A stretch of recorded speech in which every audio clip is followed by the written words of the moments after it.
So, study time and GPA. We have some points graphed here, a typical scatter plot. And here are our questions. What is the explanatory variable and what is the response variable? Well, the explanatory variable is study hours per week. You assume that that's the cause or the independent variable, so it's on the horizontal axis.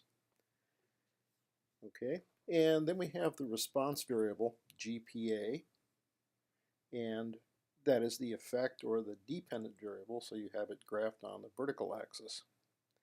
And what it looks like to me is that there's something of a tendency for the points to drift upward. Clearly the bottom edge of the cloud of points does drift upward to the right, although if you look at the top edge, it may after this point tend to drift somewhat down. After you get above 25 hours a week, the top edge drifts down.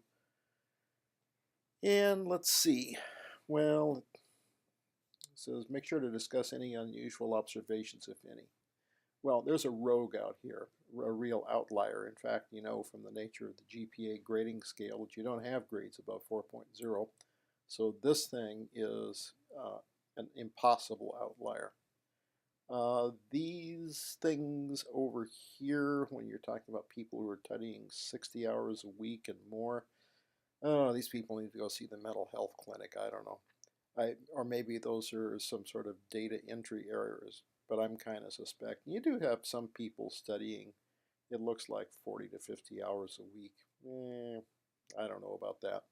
I kind of doubt it.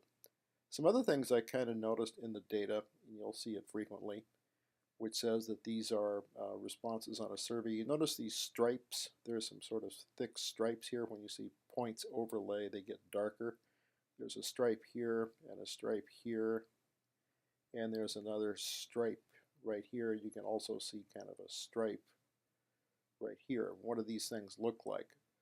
Well, I suspect that this is, 10 hours a week, I suppose. People tend to answer in round numbers. And then there's something here, kind of a mini stripe. I don't know what that would be. I can also see something at 20, something at 30. Okay. So these data are not really completely accurate. They're just kind of recall data. Okay. Is it an experiment or an observational study? Well, it's an observational study, obviously.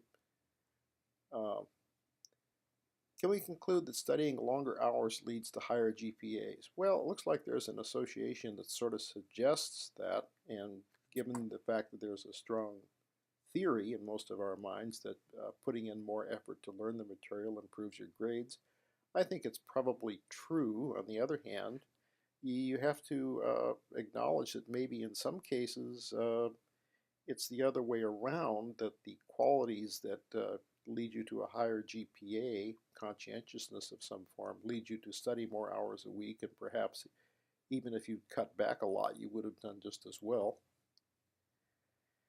So, can we generalize this?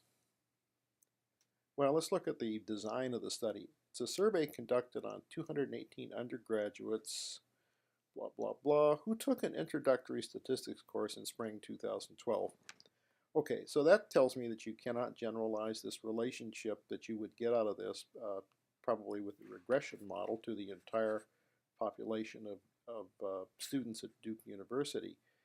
These are probably freshman or sophomore students, and they're involved in majors which require them to take an introductory statistics course, and consequently they're not literature students, not music students.